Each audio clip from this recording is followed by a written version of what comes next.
The word legendary gets thrown around a lot in the automotive world, but sometimes, just sometimes, a car comes along that's so absolutely ridiculous, so patently insane, that it actually deserves that title. And in 1970, Plymouth created exactly that car, the Roadrunner Superbird. Now I know what you're thinking. Oh great, another video about that crazy wing car. But hold on, because this isn't just about that massive rear spoiler that looks like it was stolen from a Boeing factory. No, this is about one of the most fascinating stories in American automotive history, where a bunch of engineers basically told physics to take a vacation and created a street-legal NASCAR weapon that was so ahead of its time, it's actually more aerodynamic than some modern supercars. Yes, really. The Superbird was Plymouth's answer to a problem that, honestly, only muscle car-crazed Americans in the 1970s would try to solve. How do we make a family car do 200 miles per hour?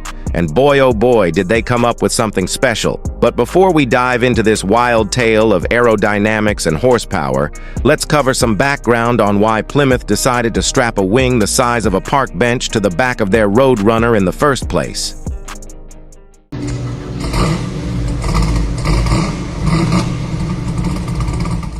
You see, by 1969, NASCAR had become an all-out war between American manufacturers. Ford was dominating with their Torino Talladega, and Dodge had already fired back with their Charger Daytona.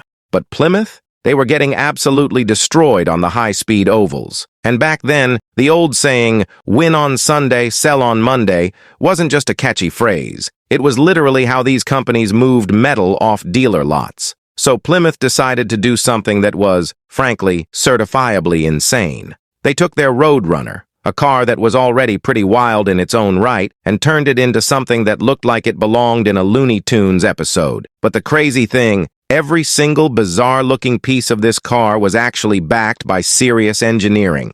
Let's start with that nose cone. That massive, pointy front end wasn't just for show, though it definitely showed up in a big way. The engineers actually developed this thing in a wind tunnel, just like you'd expect from a modern supercar. And speaking of modern, get this. The Superbird's drag coefficient was 0.28, which is legitimately better than some supercars being built today. I know it sounds absolutely ridiculous, but this 1970s muscle car was genuinely cutting through the air better than cars being built 4 decades later. Now, we need to talk about that elephant in the room, or should I say, that Hemi in the room. Because while the base Superbird came with a 440 Super Commando V8, making 375 horsepower, which was nothing to sneeze at, the holy grail was the 426 Hemi. This wasn't just any engine, this was Plymouth's nuclear option, officially rated at 425 horsepower.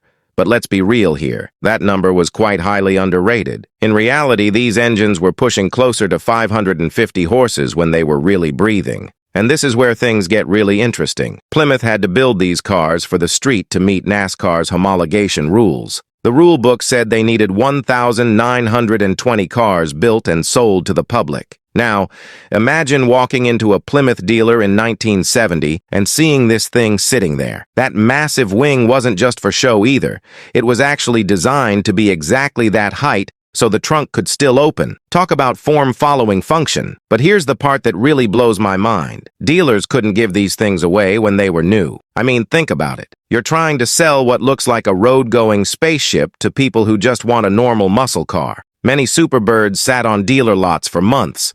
Some even had their nose cones and wings removed just to make them look more normal. Can you imagine doing that today? That's like taking the doors off a Lamborghini because they open funny. Only 93 of these birds were built with the mighty Hemi engine, which makes them about as rare as finding someone who doesn't have an opinion about pineapple on pizza. The rest got either the 440 Super Commando or the 446 pack. Both solid engines in their own right, but let's be honest. If you're buying a car this crazy, why not go all the way? On the track, this thing was an absolute monster. NASCAR drivers like Richard Petty were hitting speeds over 200 miles per hour, which in 1970 was just mind-bending. And they were doing this on bias-ply tires, which is kind of like trying to set a land speed record while wearing Crocs. It takes some serious courage.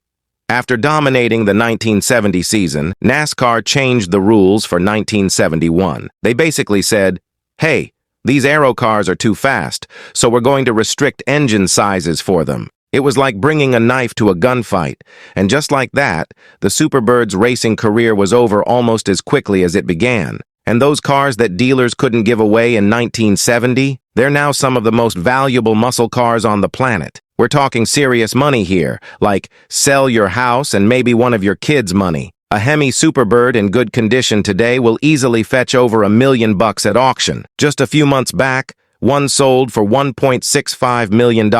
That's a pretty solid return on investment for something that originally stickered for around $4,300. Looking at it now, the Superbird represents everything that was great about the muscle car era.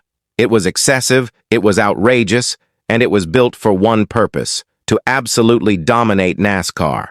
The fact that they had to sell it to the public was just a happy accident that gave us one of the most iconic muscle cars ever made. Let me know in the comments what you think about the Superbird. Would you daily drive one of these if you could? And don't forget to like and subscribe for more deep dives into some of the most fascinating cars ever built. Until next time, folks.